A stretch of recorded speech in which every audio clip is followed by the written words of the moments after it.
الحمد لله نحمده ونستعينه ونستغفره ونؤمن به ونتوكل عليه ونعوذ بالله من شرور أنفسنا ومن سيئات أعمالنا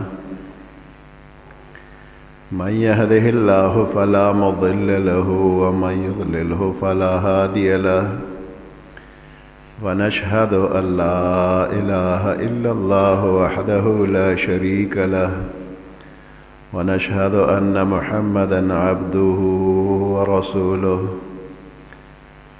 أما بعد فأعوذ بالله من الشيطان الرجيم بسم الله الرحمن الرحيم إن الذين آمنوا وعملوا الصالحات سيجعل لهم الرحمن ودا إن الله وملائكته يصلون على النبي يا أيها الذين آمنوا صلوا عليه وسلموا تسليما اللهم صل على محمد وعلى آل محمد كما صليت على إبراهيم وعلى آل إبراهيم إنك حميد مجيد اللهم بارك على محمد وعلى آل محمد كما باركت على إبراهيم وعلى آل إبراهيم إنك حميد مجيد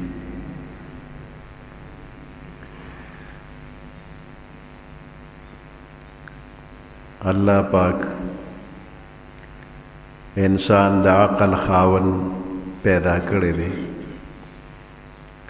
دته خپل د قدرت نشانات ښودلي دي حکم یې ورته دا کړی دی چې خپل ځان وپېژنه او خپل رب هم وپېژنه او چې ځان وپېژنې او خپل رب وپېژنې نو کامیاب او که ځان نه پېژنې نو بیا رب هم نه پېژنې او چې ځان او رب ونه پېژنې بیا ناکام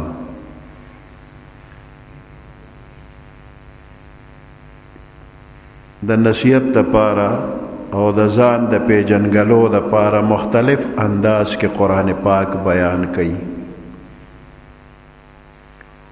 کله الله فرمایي چې انسان ته خو مې د نطفې نه پیدا کړې نطفه بې قدره بې قیمته شی دی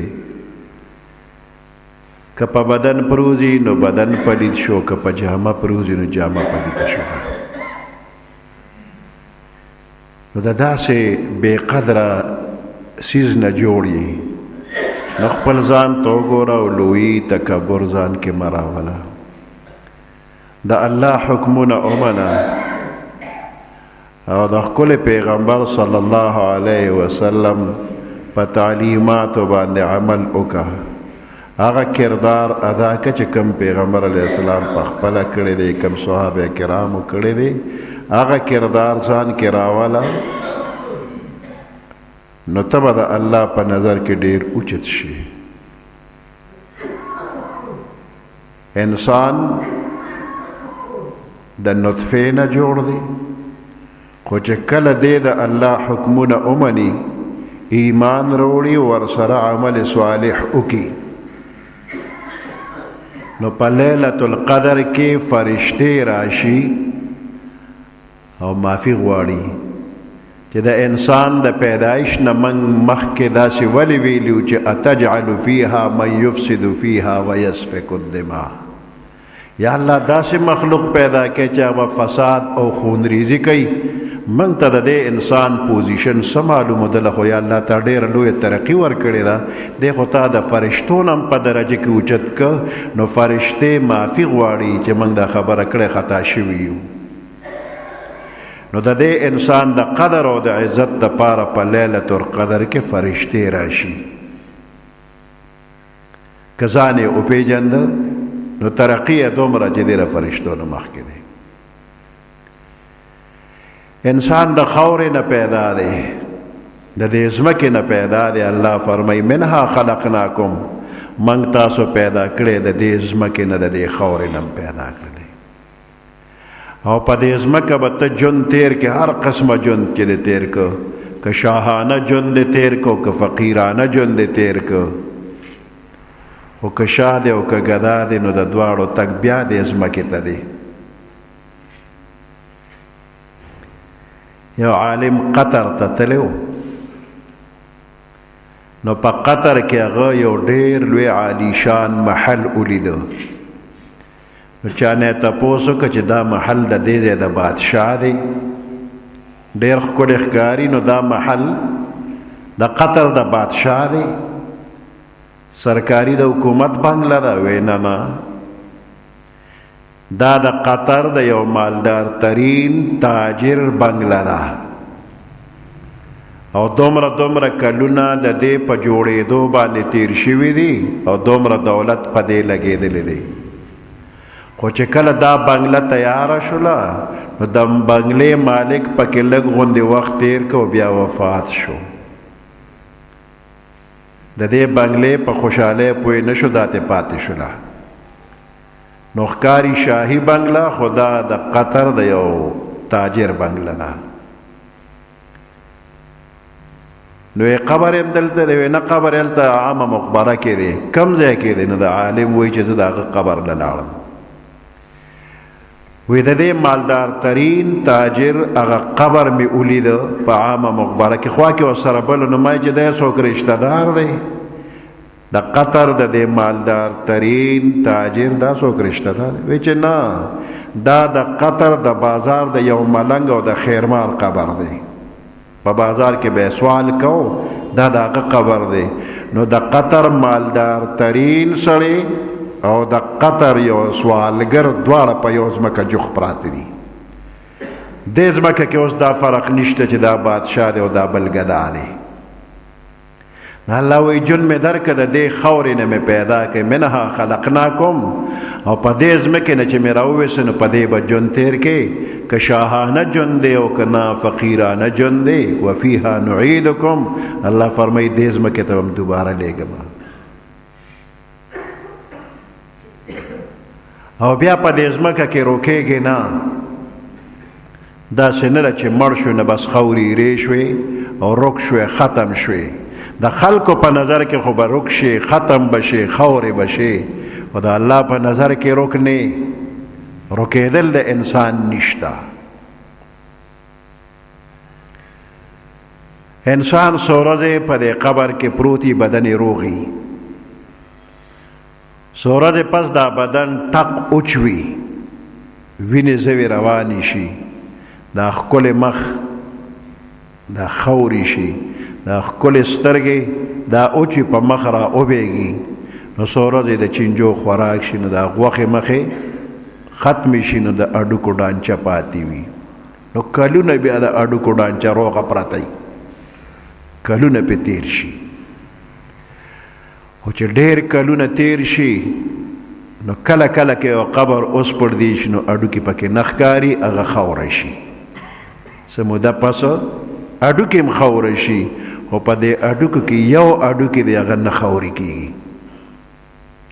د ملا د تیر اخري اډوکې، پښتو کې لکلمې چې ورته وایي، دغه ورکوټې اډوکې دا نه خاورې کېږي. هر څونه موده چې تیره شي، د دې قیامته پورې دا یو اډوکې پکې روغ دی.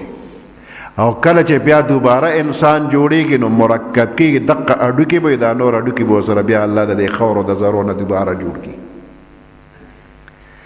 اوس دا خاورې په دې قبر کې پرتې دي او اډوکې هم نه ښکاري، خو د دې بدن ذرات الله ته معلوم دي. که دې نیک عمله دی، نو دې ذراتو ته خوشحالي ملاویږي، او که دې بد عمله دی، نو د بد عمل سزا به ورته ملاویږي. د دیوبند په دې بزرګانو کې یو بزرګ یو علاقې ته لاړه. د هغې علاقې خلکو ته حضرت دلته کې موږ سره یو منګۍ یا کوزه ده، د خاورې جوړه ده، او موږ پکې ماښام ماسخوتن کې چې اوبه واچوو، سارې ګورو نو هغه اوبه ګرمې وي، هېڅ په پته نه پوهېږو چې دې کې څه چل دی، خو دې لوښي کې اوبه ګرمېږي. حضرت وی دا لوښې ډک کې او مال یې بېګاله راکې. خلکو هغه لوښې ډک که حضرت سره پرېښوده. سهار چې خلک راله لوښې وکته، یخ پخو، اوبه هم پکې یخې وې. حیران شو، تپوس کوي چې بدلې کړي خو دې نه دي دا اوبه؟ وی نه صاحب، نه دي بدلې. وی اوس دا یخې ولې دي؟ عالم وی چې ما الله ته سوال وکړ چې یا الله په دې حقیقت مې پوهې کې چې دې لوښي کې اوبه ولې ګرمیږي؟ وی ما ته زړه کې الله راواچول چې دا لوښی د کمې خاورې نه جوړ دی، کولال چې د کمې خاورې نه دا جوړ کړی نو دې کې د یو ګناهګار بدن هډوکي خاورې شوي، هغه خاوره دې کې ګډه ده. دې خاوره کې د ګناهګار د بدن ذرات دي، هغه ذراتو له الله عذاب ورکوي او د هغې عذاب د وجې دې کې د اوبه ګرمیږي. وی ما الله ته سوال وکړ چې الله ستا بنده دی اوسه پورې سزا ورکړه، نور پې رحم وکړه، ویې بخه. نو بیګا الله وبخه، نو دې نه پس به دې کې اوبه نه ګرمیږي. نو په ظاهره خو قبر هم ختم شوی دی او د قبر هغه ذرات هغه هم ختم شوي دي، خدای د کوزې او د منګي په شکل کې مخې ته راغلي دي. دغه ځای کې الله ته معلوم چې د فلاني د بدن ذرات دې لوښي کې ورګډ دي او هغه ذراتو ته سزا یا جزا ملاویږي. دا مه وایه چې انسان قبر ته لاړ او بس رک شو، ختم شو. د خدای په علم کې دی رک نه دی. البته بعضې نیکان بزرگان بندیان سوونه کاله پس هم روغ رمټ وي.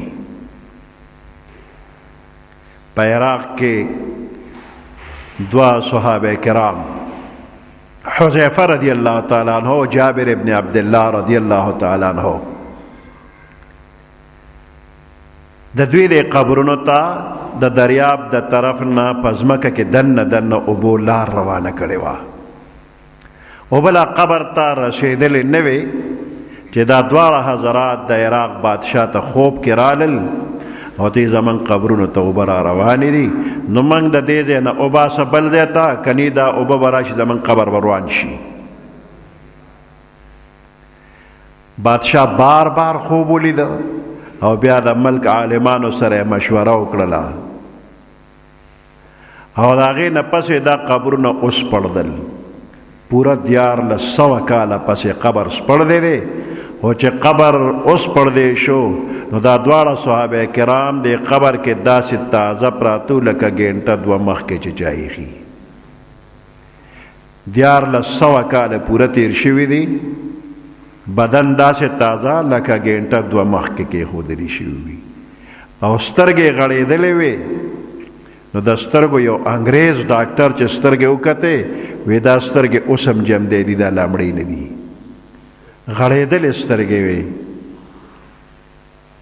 8 لکه خلکو د دې سترګو دیدار وکړه په دې نیت چې په دې سترګو یې پیغمبر علیه السلام لیدلی دی. دا صحابه کرام د پیغمبر علیه السلام عاشقان، د قرآن عالمان او حافظانو، نو ځکه 1400 کاله پس په قبر کې روغ رمټ پراتو، نه بدن خاورې شوی دی او نه کفن خاورې شوی دی. امانت به د لحد په منځ کې پروت دی که چا ځان که امانت په دې دنیا. د قرآن د برکته الله داسې محفوظ کړي دي او داسې نورم بې شمېره خلک. زمونږ د پیغمبر علیه السلام نه مخکې، ډېر مخکې، یو الکو عبدالله ابن تامر نومیو، عبدالله ابن تامر، او دغه وخت کې یو بادشاه و. هغه بادشاه سره د هغه د عقیدې والا یو سړی و، څه کارونه به یې پې کول، مسلمان نو. نو هغه خپل فن چاته حواله کول غوښتل، نو بادشاه ته یې وی زه مړ کېږم بوډا یم، نو زما د علم به رک شي، نو ماله یو هوښیار هلک راکه چې دا خپل فن ورته وښیم، نو ستا د حکومت کار به پې کېږي. نو بادشاه والا یو هلک ورکه، کم عمر عبدالله نوم یې و، وی ده ته د خپل فن وښیه. نو دا هلک به د خپل استاذ لراته، خو په لاره کې د عیسی علیه السلام د مذهب یو بزرګ و. دغه وخت کې عیسایت حق دینو. نو دا هلک دغه بزرګ لم تګ راتګ شروع که، د هغه نه هم سبق وی، د دین سبق یې ته وی ځان یې پویو، په آخر کې خلک په هغه پوه شو چې دی خو د بادشاه د هغې جوګي ملګری و، خو دی خو ته اوس د بزرګ او د عالم سره ملګری شوی دی. یو ځل په لاره راته لاره بند و، خلکو نه یې تپوس وکړه څه چل دی؟ دغلته یو لوی زمری دی او هغه په لاره کې ناست دی او د هغه د وجې څوک ورتلی نه شي، یو خوا بل خوا خلک لاره ډب ده. دا لږ په هغې خلکو کې ورغی او یو ورکوټې کاڼې راواغېسته او په ازمري طرف ته ورنږدې شو. وی یا الله که زما د دې بزرګ استاز دا دین حق وي، د دې راهب دا دین حق وي، نو دا زمری په دې کاڼي ولګوه او مړی کا. ګزار یې پې وکړه او زمری په کاڼي ولګېدو په ځای باندې سوړ شو، مړ شو. خلکو چې وکتل چې دې هلک کې خو ډېر کمال دی. بیا خلک راتلل، حاجتمند خلک، څوک یو قسم بیمار او څوک بل قسم بیمار او په ما دم واچو ما ته دوا وکړه. هغه دم او دوا به د کول، خو د به ورته کلمه به ویې نالې به زه دوا کومه. نو د وزیر سترګې ړندې شوې، نو هغه خبر شو، نه هم راغی، نو ورته کلمه ووایه نو دوا راته کوم. نو هغه کلمه وویله، مسلمان شو او ده ورته دعا وکړل او دم یې پې واچو، خدای ښه کړه. دا خبر رو رو زیاتېدله، ټول ملک طرف ته آواز ورسېد، یو هلک دی بزرګ دی دعا کوي. بادشاه بت پرستو، هغه راغوستو، دی یې منې کو، خو دی منې نه شو. اخر کې بیا دله مختلف سزاګانې ورکول، هغه مختلف سزاګانو کې هم بچ کېده به. اخر کې ده ورته وی که ما وژنې نو په غشي باندې به مې اولې بسم الله او بسم الله به ووی او د هغې نه به ووی چې باسم رب الغلام، د دې هلک د رب په نوم باندې ویشتل کومه. وی زه به ولږه مړ به شم، کني زه خو ستا په سزاګانو باندې ایسم نه کېږم. نو بادشاه پې په غشي ګزار وکړه، نه د دې غوږ سره خوا کې په دې سر ولګېده، شهید شو. بیا بې شمېره خلکو نورم ایمان راوړه. بادشاه هغوی له سزا د اور ورکړه، خندق یې جوړ کړه، په هغې کې اور بل کړه او دا خلک یې پکې ور اچول چې د ایمان نه واپس شي. دا هلک دی چې قبر کې دفن شوی دی، نو د حضرت عمر رضی الله تعالی عنہ په دور کې کودی کېدله، ځمکه کنستې شوله. اتفاقا چاته معلوم نه، خو د قبر پکې راغی او کنستې شو او دی پکې روغ پروت و. نو په دې زخم یې لاس ایښی و، نو چې خلکو له لاس درکړه نو زخم نه وینه روانه شوه، چې بیا بیا پې لاس کې خو نو وینه به بند شوله. عمر رضی الله تعالی عنہ دې پاک ځای بیا دفن که، نو په دم سوونه کاله تیر شوي دي خو قبر کې روغ دی. الله وی دې ځمکې نه مې پیدا کړې، دې ځمکې ته به دې بیا لېږم، ومنها نخرجکم تارة اخرى، او د دې ځمکې نه به م دوباره را پیدا کوم. نو چې د ځمکې نه دوباره را پاسې، نو د دنیا په دې زندګۍ کې کم کردار شوی و، هغه کردار سره مناسب جزا یا سزا په قیامت کې ده. دوباره پاسېدل دا قیامت دی او په قیامت کې جزا او سزا شته دی.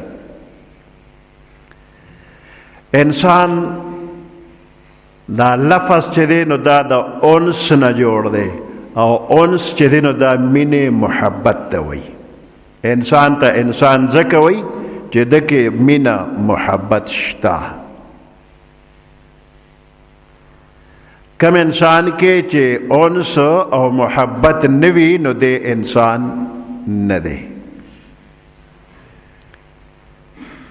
کافر انسان ده کې محبت نشته، ده کې بس د دنیا محبت دی او د الله رضا یا د الله د رضا د پاره بل چا سره محبت دا په ده کې نشته دی. نو کافر په شکل انسان ښکاري خو انسان نه دی، او مسلمان کې محبت شته او د الله د رضا د پاره دی، نو مسلمان انسان دی. اوس دا محبت په مختلف طریقو، د چا یو سره محبت او د چا بل سره محبت. د محبت انداز که د شریعت په دایره کې دننه شي نو یو ښه شی دی. محبت ښه شی دی، خو د شریعت په حدودو کې دننه دنیا سره محبت ناروا نه دی. وی د دې زړه مثال د کشته دی او دنیا د اوبه دی غیر چاپیره. نو د زړه کشته دا په سمندر کې ګرځي که اوبه نی نو دا کشته به څه کې ګرځي. نو د دنیا په دې محبت کې د مسلمان زړه دی ګرځي خیر دی، خو دا اوبه به دننه کشته ته نه راولي. د کشته نه بار بار اوبه دی وی کشته به پکې ګرځي، او که دا کشته سورې شو د اوبه پکې دننه راللې نو بیا به دا کشته ډوبه شي. نو د دنیا محبت د دې زړه نه بار بار کې وینو ویلي، خو که زړه کې دننه شو نو دا زړه دی بیا ډوب شو. نو زړه کې به د الله او د رسول مینه محبت وساتئ. بهر دی د دنیا مینه وي. اوس دا بهر مینه دا که چېرته کمه شي نو خو کشتی به یو اړخ ته خو ودرېږي، ډوبېږي خو نه، روکېږي خو نه. او که اوبه پکې راغلې نو ډوبه به شي بار بار، چاته پته هم نه لګي چې کشتی کم ده. نو د دنیا په څیزونو پسې به خفه کېږي نه. شیخ عبدالقادر جیلانی رحمت الله علیه ډېر لوی بزرګ ولی الله، کرامات یې دا خلک یادوي. یو ځل د چین بادشاه والا د مخ کتو شیشه راوړله. هغه شیشه ډېره قیمتي وه. شیخ عبدالقادر جیلانی رحمت الله علیه خپل خلوت خانه کې هغه شیشه لګولې وه. کله چې جمعې مانځه ته اختر مانځه ته بیا ځان تیار کړ نو هغې شیشې ته به لږ مخامخ شو، پټکې مټکې ګومنځ وغیره دا بیا برابر کړه، بیا راغې دی مصلې ته. یو ځل خادم صفایي کوله، په صفایۍ کې هغه شیشه ښکته راپرېوته، ذره ذره شوه ماته شوله. خادم باندې ډېره یره او هیبت راغی چې حضرت به خفه شي.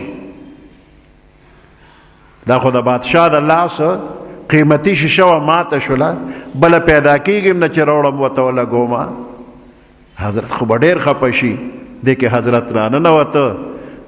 خادم د شیشې د ماتېدو اطلاع فارسی کې ورته وویله. از قضا آیینه چینی شکست. بس د خدای قضا و فیصله وه، هغه د چین شیشه خو ماته شوله. از قضا آیینه چینی شکست. د الله قضا و فیصله وه، د چین شیشه خو ماته شوله. شیخ عبدالقادر جیلانی رحمت الله علیه سمدستی ورته وی خوب وشد اسباب خود بینی شکست. ډیر خو وشو، د خپل ځان د کتو هغه اسباب ختم شو، ځان ته ګورم نه. اوس که ما ته و چې دا خو د چین د بادشاه تحفه و، دا ولې ماته شو، دا ډیر قیمتي شي. هغه پروا نه کوي. خوب وشد، ډیر خو وشو، اسباب خود بینی شکست. د خپل ځان د لیدو اسباب ختم شو، ګورم به نه. یو ځل چا خبر راوړه، وی بحری جهاز د مال او د اسباب نه ډک هغه په سمندر لو شو. بحری جهاز دی، تجارتی مال دی، ټول په سمندر لو شو. دا د چا دی؟ د شیخ عبدالقادر جیلانی دی. حضرت هغه جهاز خو ټول ډوب شو. لکه موږ ته څوک وایي چې یو ټرک کې سامان را روان وسته، هغه ټول خراب شو، روک شو. نو ټرک خو معمولی شی دی ورکوټې، او لږ سامان به وي، زموږ په زړه څه چل کېږي ورسره. هغه ته وایي بحري جهاز ټول ډک لاړو، ډوب شو. سر یې ښکته کوي، الحمدلله الحمدلله یې وویله. لږ وخت چې تیر شو نو دویم خبر راغی، وی صاحب هغه خبره دروغ وه او بحري جهاز صحیح سالم راورسېده. بیا سر ښکته کوي، بیا وی الحمدلله. ساعت پس تپوس شو، حضرت د بحري جهاز د ډوبېدو په وخت کې هم الحمدلله، واپس روغ را رسېدو کې هم الحمدلله. دا ولې؟ نا ورته فرمایي چې کله ما ته خبر راغی چې بحري جهاز د تجارتي مال سره ډوب شو، ما د خپل زړه ته توجه وکړله چې زړه په دې مال پسې خفه خو نه وی چې نه، زه د الله په ذکر کې مشغول یم، په دې خفه نه یم چې زما بحري جهاز ډوب شو. وی مې چې الحمدلله چې زړه مې په خپل حال دی، د الله سره رابطه کټ نه شوله. د جذب په ډوبېدو په پیدا کېدو نه زړه نه مې تپوس وکړي چې زړه دنیا پسې خپې وې نه، الله سره رابطه جوړه ده. د الله سره د رابطې په جوړوالي ویم چې الحمدلله. وی بیا خبر راغی چې بحري جاسوسي سالم رسېده. وی بیا مې زړه نه تپوس وکړ، وی چې په دې خوشحاله نه یم چې بحري جهاز راغی، په دې خوشحاله یم چې بیا مې الله سره رابطه جوړه ده، زړه مې غافل نه دی، نو په دې بیا الحمدلله. که دنیا لاړه کراله نو څه پیسم نه، نو د زړه د ننه محبت به د الله سره وي، بار کې وي نو وي دی. خو د بعضې خلکو د دنیا سره محبت ډېر زیات وي، یو خواته رور وي، بل خواته پلار وي، تره وي، قریب رشته دار، او بل خوا د دنیا پیسه وي، هغه پیسه اسره کې او د قریب رشته دار خفه کي. او د پښتنو متلونه په ځای برابر دي، وی نه رور عزیزه او نه یو دوانیزه، یو دوانیز اخلمه او رور عزیز نه اخلمه. نو د دې رور عزیز سره پرون تندي چې مخامخ شو او ترې مسکې شولې، دا په عبادت کې شمیرل کېږي. مسلمان رور دی او ته پرون تندي میلو شولې، تندی دې روښانه او بوټ خړوس نه وی، نو دا پرون تندي میلاوېدل دا عبادت ته په دې ثواب کېږي. او په دوانیز دې خفه که نو په دې دې څه وګټل؟ دوانیز خو د لاس خیرې د نن شته او سبا به نه وي، رور پې خفه کې او بله ورځ به پاتې شي. دنیا خو پاتې ده. عیسی علیه السلام په سفر ته یو سړی نو هغه ته چې دی نو ما ځان سره که زه به دې خدمت کوم، هغه ته نه ما سره مزه خدمت له، وی نه بس ما ځان سره که که نه زه به خادم یم. نو عیسی علیه السلام ځان سره که د په مینت باندې ځان سره یې که. عیسی علیه السلام سره 3 ډوډۍ وې روانو. عیسی علیه السلام خو لږه تنده برداشت کوله، دا بل صاحب چې دی نو دی اوږې شو، نو پټه یې تېنه یوه ډوډۍ وخوړه. عیسی علیه السلام یې په ځان پوه هم نه که، یوه ډوډۍ وخوړله. بیا سفر شروع دی. عیسی علیه السلام ورته هغه ډوډۍ راواله چې وخورو. چې ډوډۍ راواغشته درستخان کولو شو، نو 2 ډوډۍ وې. نو عیسی علیه السلام ورته چې ما خو دې کې 3 ډوډۍ ایښې وې، 3مه ډوډۍ څه شوه؟ وی نه یم خبر، لیدلې مې هم نه ده.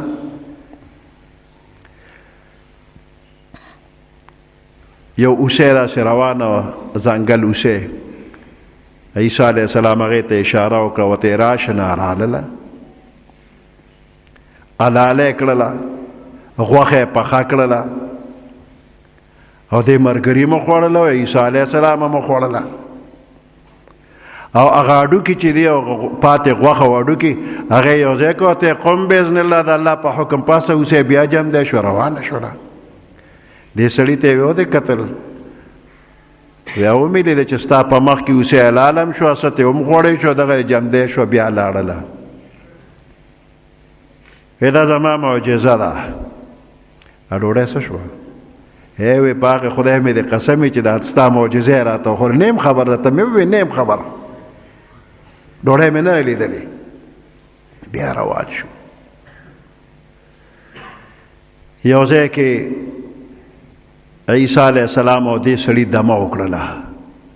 د دمې نه پس داسې د باجرې کاڼي دا واړه واړه یې راجمع کړل، 3 ټوپکې جوړ کړله، 3 ډېرې جوړ کړله. او هغه کاڼو ته یې ویې سره زر شه، نه هغه ټول سره زر شو. نو عیسی علیه السلام ورته وایي چې دا یو ډېرې زما شو، او دا یو ډېرې ستا شو، او دا بل ډېرې د هغه چا شو چې هغه 3مه ډوډۍ اخیستي. نو اوس دقه ځای کې دی اوس نشي ویلی چې هغه ډوډۍ خو ما نه ده خوړلې. وایي په هغې خدای قسم چې دا ستا معجزې یې راته وښولې، که نه 3مه ډوډۍ ما خوړلې ده، خوړلې مې ده، یعنې دا 3 ډېرې ماله راکه. نه عیسی علیه السلام ته دا یو ډېرې ستا او دا یو دې په دې وګټه چې ډوډۍ تا خوړله، زما دا هم واله، خو نور ما سره یو ځای مه ځه، بس پاتې شه.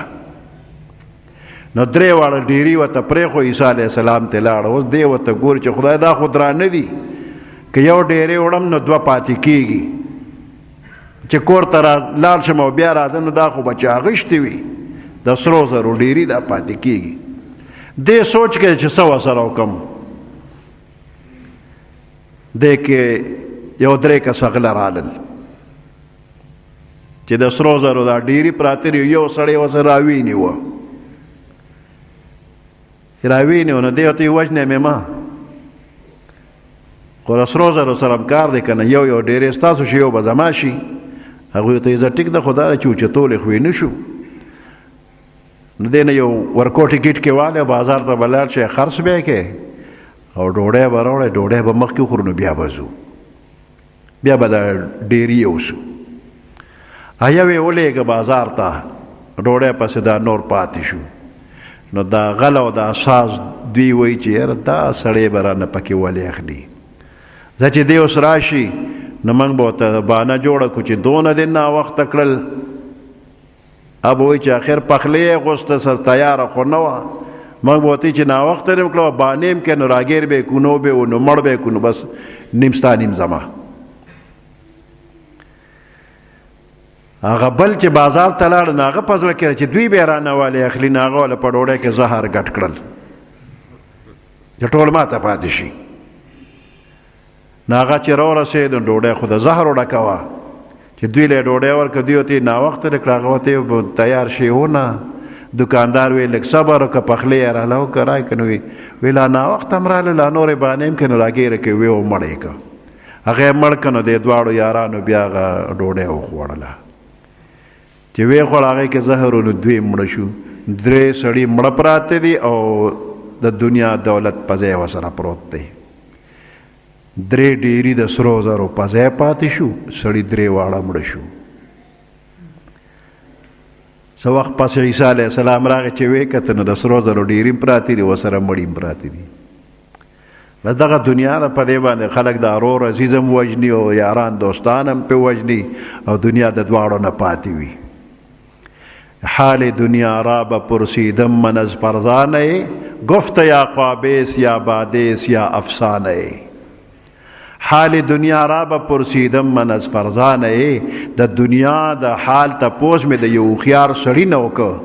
گفت یا خوابیس یا بادیس یا افسانه، راته وی چې دا یا خوب لیدلی یا هوا چلیدلی یا یو افسانه د فرضي قصه ده، بس دنیا تیریدونکې ده، دنیا پاتې ده.